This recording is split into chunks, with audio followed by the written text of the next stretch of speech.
Hello YouTube, it's me again, back with another video, and this is my Inktobers. I believe it is 3 through 6. So right now you are watching me do day 3 Poison, and I just want to apologize already for how choppy it is. The entirety of Poison and a fair chunk of Underwater ended up being ruined because the recording software I was trying out at the time, it had worked well with other programs, and I'm not sure if it was Krita that was the problem, or if it was just that I recorded for so long my computer couldn't keep up, but the recordings came out really choppy. But back to the illustrations, here you can see I decided to change the eye shape, which I'm not planning to alter a lot in the Inktober drawings, but I do want to make them a little bit more like I intended them to be in some cases. So here I wanted to give Poison Ivy a more seductive and malicious look, because Poison Ivy's a villain, so I mean, come on. Of course I'm going to make her more villainous. I went in and corrected some of my mistakes, like I inked in the arm before I added the vine, in some cases, I think. So some of my lines were interrupted. Also, the cleavage was a little off. Fun part, making all of these lines, like I do in several of my projects, was actually really disorienting to do, because when it's sped up you can't tell as much, but when you're slowly moving lines across each other, especially the thinner lines, it can kind of make you a little dizzy. I've discovered this. So here I am. I wanted to create an interesting little effect. I created a cool little shape around her last time. So for this one, I don't remember if I went with the minimalistic color like I wanted to originally. I did go for a bit more of a cel-shaded effect, because Poison Ivy's a comic book character, so I wanted you to get that sort of comic book cel-shaded feel from this character. So that was sort of my intention with the way I shaded. I ended up having to look up a bunch of cel shading references, because I was like, am I doing this right? I don't know. I don't usually cel shade, so unfortunately, especially here when it came to coloring the hair, the glitches abounded. So it's kind of, unfortunately, a hair coloring slideshow, and for that I apologize. It seemed to record a little bit better when I was zoomed out, and I'm not quite sure why. So I tried to stay zoomed out as much as I could, but obviously when it came to erasing the tiny areas, I had to do that kind of up close so I could get as much detail and precision as I wanted. So yeah, I ended up going with cel shading, and this was Poison. So when I saw Poison, I was like immediately, oh come on, you have to do Poison Ivy for Poison. So that was what I did. Fun fact, this drawing actually, my mom loves the original drawing. Every time she sees it, she's like, I love that drawing. So she had me draw something in a very similar style to the Poison Ivy drawing, and I drew her a personification of Virgo, which is something I want to do for all of the signs, so look forward to that in the future. Here I'm just adding the highlights. I know I went back in and added some green in the eyes. Oh, there we go. It's just all of a sudden, boom, done. That was really sad. I'm really sad that you guys don't get to see this, because this is a drawing that I'm really proud of, and I really love how it turned out, and the recording was just shot. That made me so sad. So I'm really sorry that you are also hearing my dog, who's making disgusting sounds. Stop, dog. I will try to edit those out. We'll see how successful I am. But here I'm just going in and adding like all of the little speckly leaf bits that I decided to put on the bust. I'm not really sure where that came from. I just decided to do it. Adding in the highlights and shadows on her outfit. And then coloring in the leaves and the branches and the vines and all of that fun stuff. So I don't really have too much more to say about this drawing. So I'm just gonna keep watching and make little comments now and then if I feel it's necessary.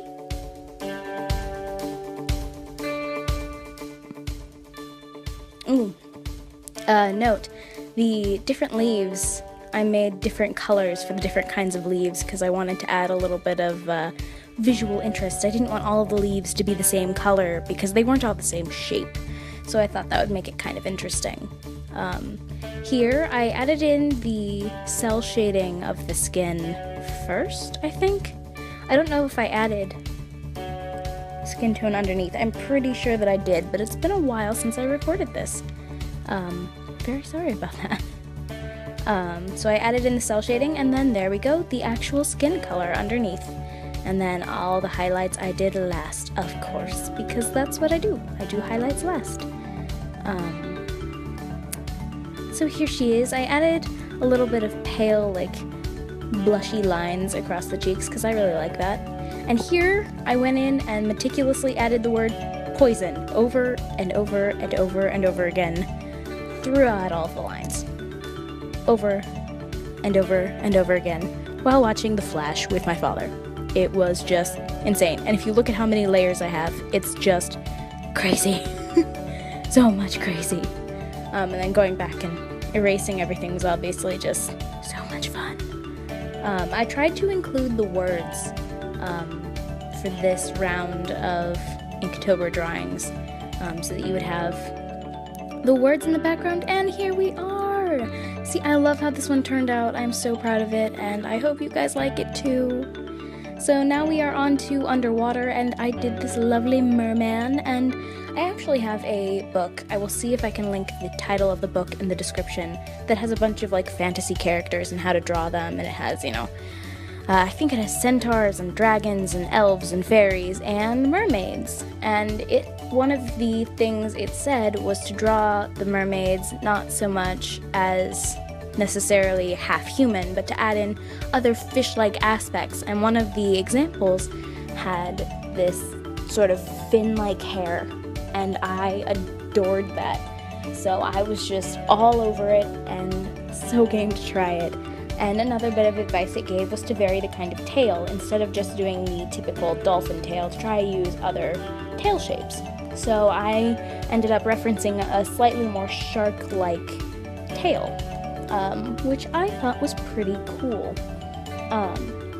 In coloring this, I actually referenced kind of shark. I think it just goes generally by blue shark. I will leave the specific kind of shark that I referenced for the coloring of the tail in the description, because I feel like that's cool.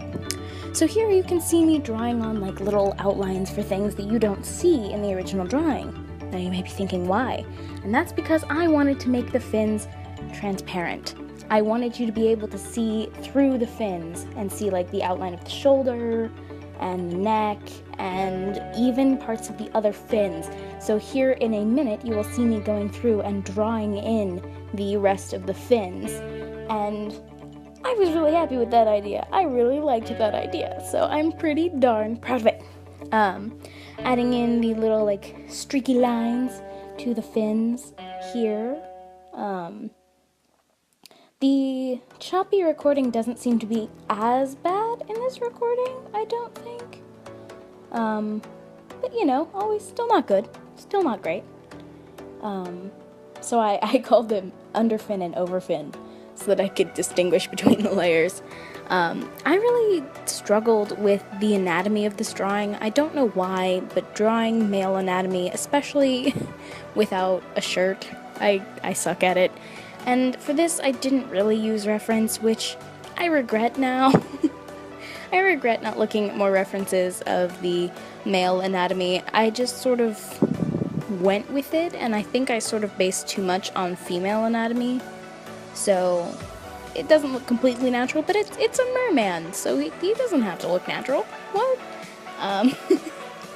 So I added this cool scar above his eye, and here is where I started using a better recording software. Hallelujah! So I added in all the little speckled dots around his body, and let me tell you, having a tool for that was so helpful.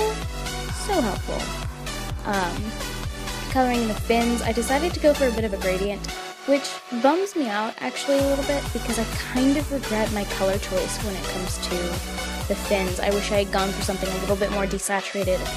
At the time, I was planning on making the merman's skin teal, and I wanted to go with a sort of blue, teal, greeny vibe. And in the end, I ended up settling for a more realistic skin tone, and I think the oversaturated blue fins really took away from that. But by the time I had kind of realized that I didn't necessarily want the oversaturated fins, I had already merged all of the layers together. So here I am trying to fix it and coming up short. So I ended up just going with it and, choosing to use a more blue color palette, which is why I looked up blue sharks and came up with an awesome blue shark. So here I am coloring in all of his skin and shading it in grayscale, because for this one I wasn't necessarily going for a perfectly natural skin tone. I wanted to kind of play with the colors and where I placed the colors, but I wanted all of the shading to stay pretty flat. I wanted to know where all of my darks were and to have all of my darks in the same place. Oh, and here I am making the eyebrows as transparent as the hair, because I thought that was cool. So here I am, I wanted to play with the skin tone, like I said, and to add in teals and splotches of blues and greens and stuff in the skin to complete that fishy vibe.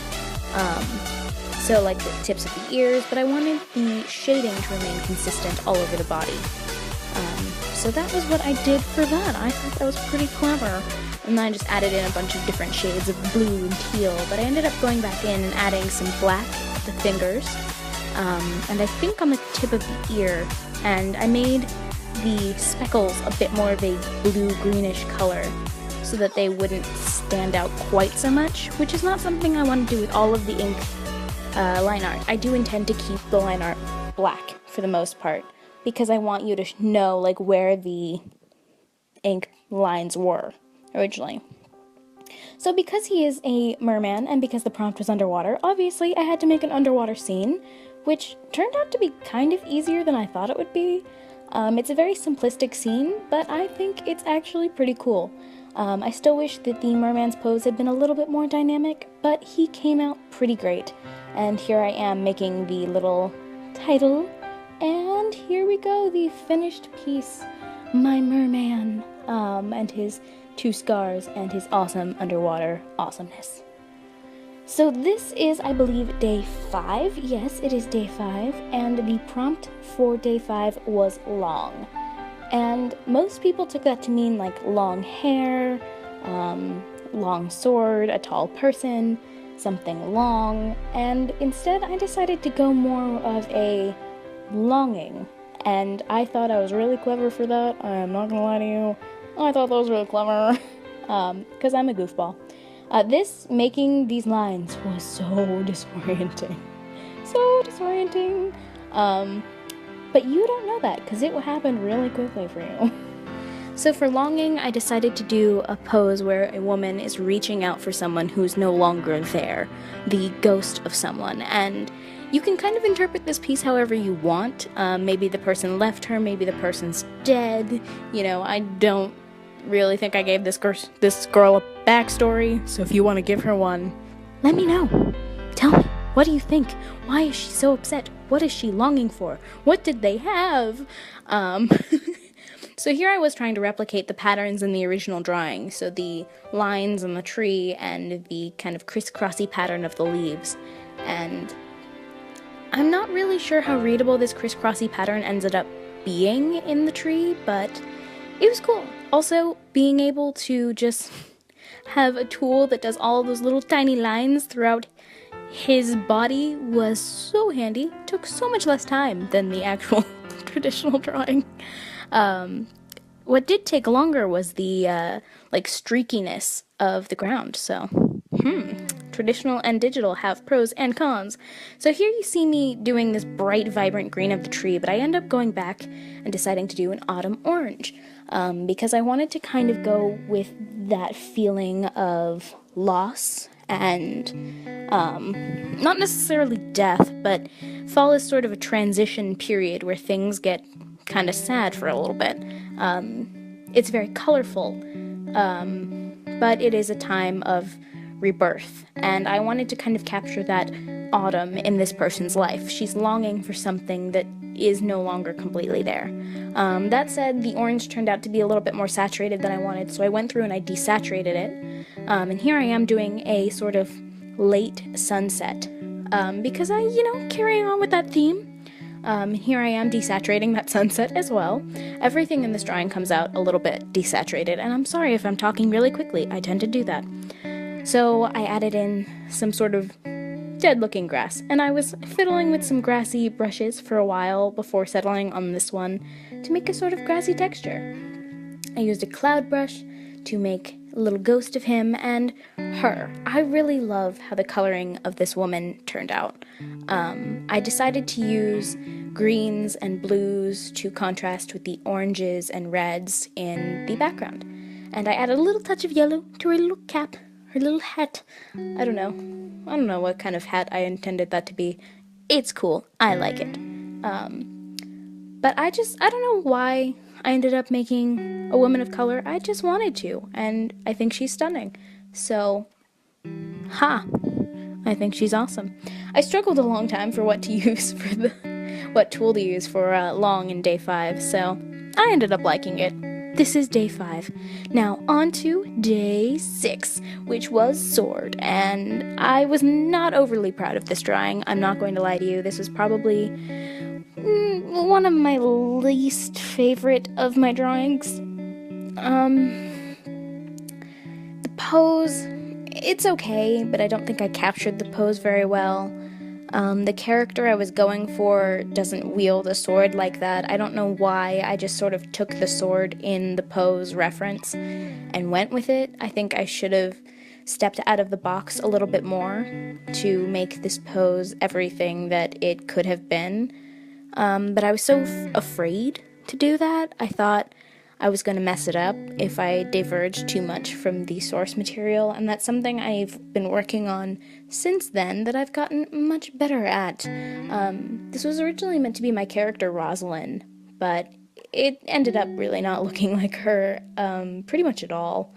Rosalind has curly hair, and so I ended up completely diverging from Rosalind's color palette and going with a color palette more suited for one of my other characters, Celine. Lots of browns and slightly darker skin tone than Rosalind, and all that fun, glorious goodness. I still don't think it looks like Celine.